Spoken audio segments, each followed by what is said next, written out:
Welcome to Fast Effect Double Speed Magic the Gathering from ELD's Time Vault Games. Here we have Socrates on Bant Infect? That's not right. Thassa's Lash, there we go. Sean is on Bant Infect with a solid hand here. He's got Noble Hierarch, Invigorate, Pendlehaven, everything for a potential turn 2 win if he had as a Berserk off the top deck, but right now the weak link is going to be Infect creatures, so that is taken. He's going to have to lead out with that turn 1 Noble Hierarch instead. Infect so much faster when it's able to get down a creature on the first turn. Either an Inkmoth Nexus or a Glistener Elf. Blighted Agent, the other Infect creature played in the build. And we've got Thassa's Lash from Socrates here. He has been finding different ways to win with Thassa's Oracle. He was running Cephalid Breakfast, and now running this black-blue Thassa's Lash deck using Paradigm Shift, and it is a dangerous one. Brainstorm, a crucial card here, getting Spell Pierced. That is pretty devastating coming out of this combo deck. Oh, but Sean actually drawing Inkmoth Nexus.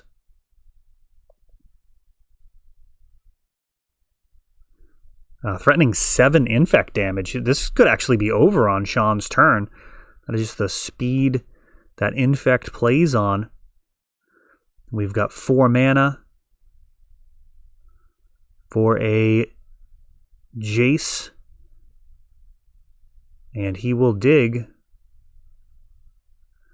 Gets a Berserk out of the way.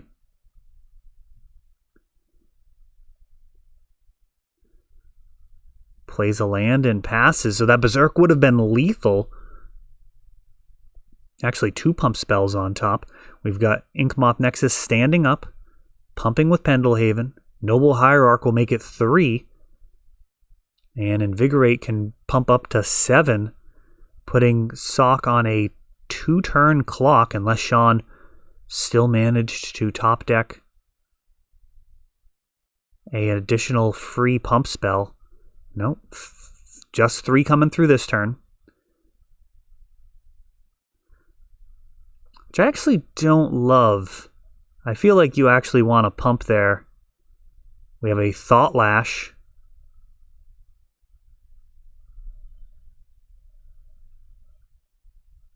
And that'll do. So Thought Lash can actually exile Socrates' entire library.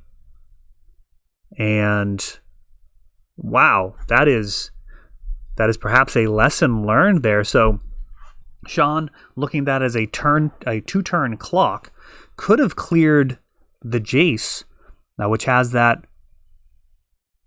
kind of lab man clause on there, allowing you to win the game. And he does not. He instead goes for a 2-turn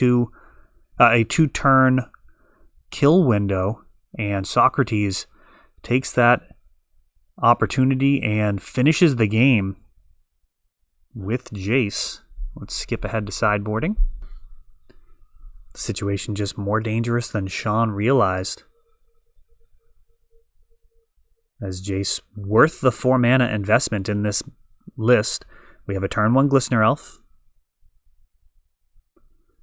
Socrates with a basic island and passing the turn.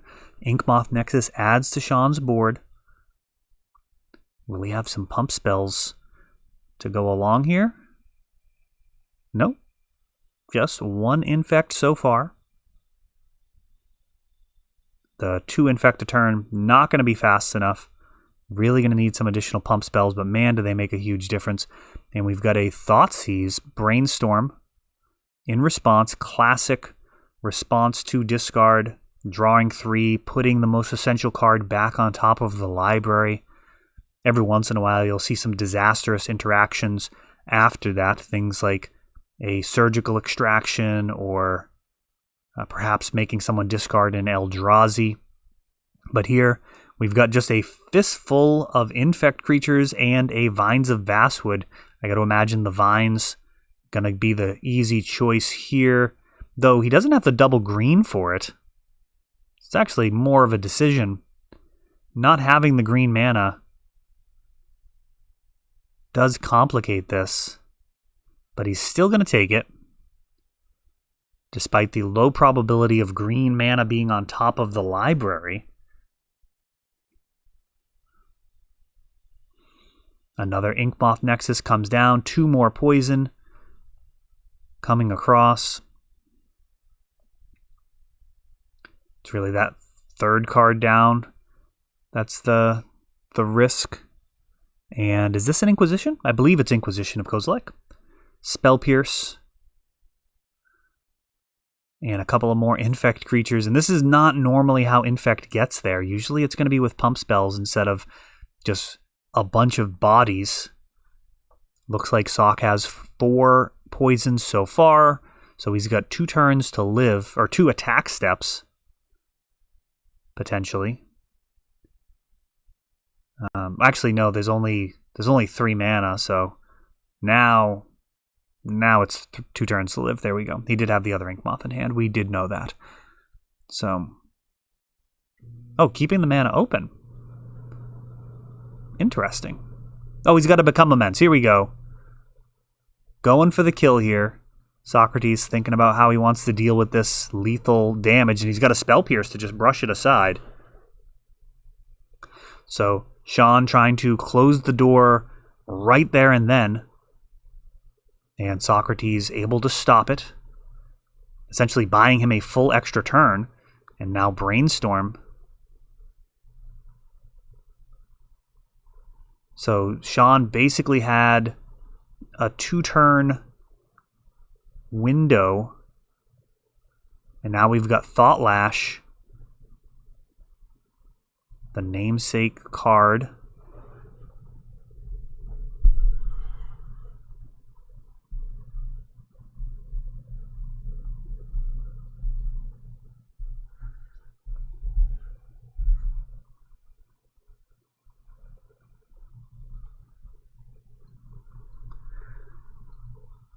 Thought Lash actually useful on its own here.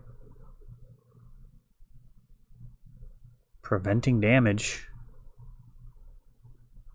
Socrates is going to need a Thassa's Oracle or that Jace Wielder of Secrets, or a Disenchant. That would be something.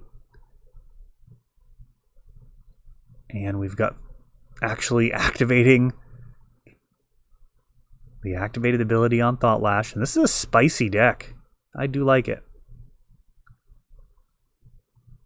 Force of Will is exiled. Yeah, there's a lot I like about this. The Thought Lash is going to work very well with all sorts of library manipulation, Ponder, and Brainstorm, but as I'm noting the cutesy side effects of it, we see the real purpose is Thassa's Oracle comes down to just straight up win the game, and Socrates sequencing that perfectly. You're going to play the Thassa's Oracle, trigger the ability, and then respond by exiling.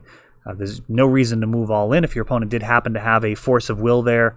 You don't need to get blown out. Once that's on the battlefield, you can go ahead and exile your library. The only thing that's really going to get you there is like Stifle, as that'll stop the trigger. But even removing Thassa's Oracle in response, not going to get the job done. And Socrates showing some real power with this brew. It's going to be interesting to see how this deck evolves. That is all for this one, but don't worry, there is a lot more. You can check out our older videos, and we're always putting out new videos from ELD's Time Vault Games in Bellingham, Massachusetts. If you want to help the channel, of course, you can like, subscribe, share, tap that notification bell so you can know the next time our new videos come out. Thanks for watching.